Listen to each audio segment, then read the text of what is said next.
Hello students, welcome to my YouTube channel learn English with D K sir. ये video विशेष रूप से कक्षा 10 के छात्रों के लिए, कक्षा 9 के छात्रों के लिए है। और इस वीडियो में बेटा हम चैप्टर 2 पढ़ेंगे। इससे पहले हमने चैप्टर 1 कंप्लीट कर लिया और आपको हमने एक्सरसाइज दिया था कार्य करने के लिए, वो आपने कर लिया होगा। आज हम आपको चैप्टर 2 पढ़ाने जा रहे हैं। तो चैप्टर 2 का नाम क्या है बेटा? पार्ट्स ऑफ द सेंटेंस, वाक्य भाग। आप सभी जानते हैं कि every sentence has mainly 2 parts. प्रत्येक वाक्य मुख्य रूप से 2 भाग होते हैं, सब्जेक्ट प्रेडिकेट। सब्जेक्ट मतलब उद्देश्य या कर्ता, ये वाक्य का वह भाग होता है जिसके विषय में हम कुछ कहते हैं। मतलब this is the part of the sentence about which we say something. ये वाक्य का वो भाग होता है जिसके विषय में हम कुछ कहते हैं। ठीक है, जैसे हमने एक एग्जाम्पल लिया, रवि बॉट अ बुक। तो हम किसके विषय में कुछ कह रहे हैं? हम रवि के विषय में कुछ कह रहे हैं। तो रवि हमारा सब्जेक्ट हो गया और बॉट अ बुक ये प्रेडिकेट हो गया। तो यही तो हमने परिभाषा में लिखा कि this is the part of the sentence. ये वाक्य का वो भाग होता है about which we say something, जिसके विषय में हम कुछ कहते हैं। तो हम इसी के विषय में कुछ कह रहे हैं। रवि के विषय में बता रहे हैं कि एक किताब खरीदी है, रवि ने एक किताब खरीदी है। ठीक है, तो ये यहाँ पर आपका सब्जेक्ट हो गया। अब प्रेडिकेट क्या होता है बेटा? कर्ता उद्देश्य के विषय में जो कुछ कहा जाता है उसे विधेय कहते हैं। मतलब what ever is said about subject is called predicate. अब देखिए, कर्ता है कहिए चाहे उद्देश्य कहिए, इसको हम सब्जेक्ट की हिंदी है, इसके विषय में जो कुछ कहा जाए। अब इसके विषय में ही तो कहा जा रहा है। ठीक है, जैसे इसी सेंटेंस को लीजिए। ठीक है, रवि के विषय में ही कहा गया है कि उसने एक किताब खरीदी है। या उस सेंटेंस में आप कंफ्यूज हो सकते हैं। इसमें देखिए, तो हमने क्या इंग्लिश में डिफिनेशन लिखी है कि what ever is said about subject is called predicate.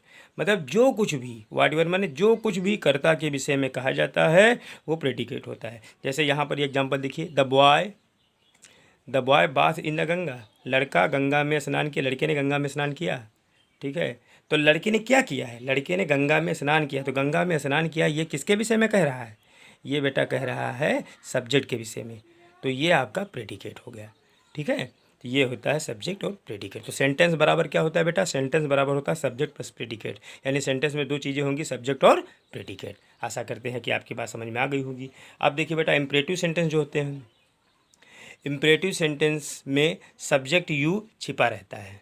ठीक है, जैसे थैंक हिम हम कहते हैं तो मतलब यू थैंक हिम। तो अगर जब हम कभी इसको डिवाइड करेंगे तो यू सब्जेक्ट हो गया, थैंक हिम हो गया प्रेडिकेट। ठीक है, और इसी तरह से ओपन द डोर, तो इसमें यू छिपा रहता है। यू क्या होता है? अंडरस्टूड रहता है, लुप्त रहता है। देखिए ऊपर लिखा यू अंडरस्टूड, ये लुप्त रहता है। यू ओपन द डोर, तो ऐसे वाक्यों में यू सब्जेक्ट होता है और थैंक हिम या ओपन द डोर ये प्रेडिकेट होता है। मतलब ये पूरा पार्ट प्रेडिकेट होता है और यू जो है वो सब्जेक्ट होता है। ठीक है, अब बेटा बात कर लेते हैं इसमें जो इंपॉर्टेंट चीज़ें होती है, क्वालिफायर, डिटरमाइनर और एडजेक्टिव फ्रेज। क्वालिफायर क्या होता है? क्वालिफाइंग वर्ड्स, विशेषता प्रकट करने वाले शब्दों को हम क्वालिफायर कहते हैं। क्वालिफायर को एक प्रकार से आप एडजेक्टिव कह सकते हो। ठीक है, ये एडजेक्टिव ही होते हैं। फिर डिटरमाइनर कौन होते हैं? डिटरमाइनर का मतलब होता है अर्थ निश्चित करने वाले शब्द।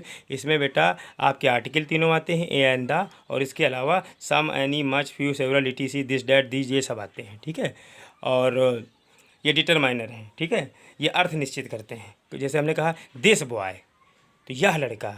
ठीक है, जैसे हमने कहा this boy came here to meet me, ये लड़का मुझसे मिलने के लिए आया। तो कौन लड़का मिलने आया मुझसे यहाँ? ये लड़का। तो ये अर्थ निश्चित कर रहा है, इसलिए इसको डिटरमाइनर बोलते हैं। ठीक है, और इसमें ए एंड द भी शामिल होते हैं। उसके बाद a group of qualifying words, विशेषता प्रकट करने वाले शब्दांश को एडजेक्टिव फ्रेज कहते हैं। ठीक है, यानी विशेषता प्रकट करने वाले शब्दों का समूह होता है। जैसे सम प्रेटी फ्लावर्स, ये पूरा एडजेक्टिव फ्रेज है। ठीक है, कुछ सुंदर फूल हैं। जैसे दूसरा अ फेयर ब्यूटीफुल लेडी, एक गोरी सुंदर लड़की। ठीक है, सम डेंजरस डकैट्स, कुछ खतरनाक डकैट्स मतलब डाकू।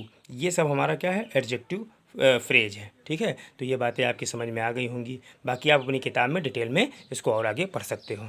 ठीक है, अब आगे देखते हैं। अब हम आपको इस टेबल के माध्यम से बताते हैं, टेबल 1 और टेबल 2। टेबल 1 में देखिए बेटा क्या है? Subject predicate, Mohan jumps, Sita played, coal burns, I sleep, they laughed. ठीक है, तो ये क्या है? मोहन सब्जेक्ट हो गया, जम्प्स प्रेडिकेट हो गया। तो ये इधर वाले सब सब्जेक्ट हैं, बाकी ये प्रेडिकेट है। कोल बर्न्स, कोयला जलता है। आई स्लीप, मैं सोता हूँ। दे लाफ्ड, वे हंसे। इसी तरह टेबल 2 थोड़ी सी बड़ी। ठीक है, सब्जेक्ट प्रेडिकेट, सब्जेक्ट के अंतर्गत ये जो अभी हमने इधर चीज़ें बताई हैं ये सब्जेक्ट के अंतर्गत आ सकती हैं। इतनी चीज़ें सब्जेक्ट में क्वालिफाइंग वर्ड्स हो सकते हैं, डिटरमाइनिंग वर्ड्स हो सकते हैं, ग्रुप ऑफ क्वालिफाइंग वर्ड्स हो सकते हैं। ठीक है, ये इतने हो सकते हैं। आप अपनी किताब में इस तरीके की टेबल बनी हुई होगी, उसको समझ लेना। ठीक है, इधर से मैच करते हुए हैं। अब देखिए इधर, अब यहाँ पर जैसे ए बॉय रैन, एक लड़का दौड़ा, दैट डॉग बाइट्स, वो कुत्ता काटा। तो अब क्वालिफायर हमने क्या बताया था, विशेषता प्रकट करने वाले हैं। चूँकि अब इसमें डिटर्मिनर दिया नहीं गया है तो हम क्वालिफायर और डिटर्मिनर को एक ही कैटेगरी में रख सकते हैं। अगर ये पूछता है कि इसमें डिटर्मिनर क्या है, तो डिटर्मिनर हमारा ये हो जाता, डैट हो जाता है, माई हो जाता, ठीक है। लेकिन बैड जो है ये आपका क्वालिफायर हो जाता है। लेकिन चूँकि डिटर्मिनर दिया नहीं तो ये सब हमारे क्वालिफायर हैं, ठीक है। तो ए बॉय रैन, एक लड़का दौड़ा, दैट डॉग बाइट्स, वो कुत्ता काटा, ठीक है, उस कुत्ते ने वो कुत्ता काटता है। माई ब्रदर स्लेप्ट, मेरा भाई सोया। Some bad boys disobey their parents, कुछ बुरे लड़के अपने माता पिता की अवज्ञा करते हैं। फ्यू मैन सक्सीड, कुछ लड़के या कुछ मनुष्य सफल हुए, ठीक है, सफल होते हैं, कुछ मनुष्य सफल होते हैं। तो इस तरीके से ये हमारी टेबल 2 हो गई। तो आपकी किताब में और भी टेबल बनी होंगी, वो टेबल आप डिटेल में सब पढ़ लेना। 1-2 टेबल और आप बना लेना, कम से कम 4 टेबल आप इसी तरीके के जो कठिन वो फेयर कॉपी में बना लेना।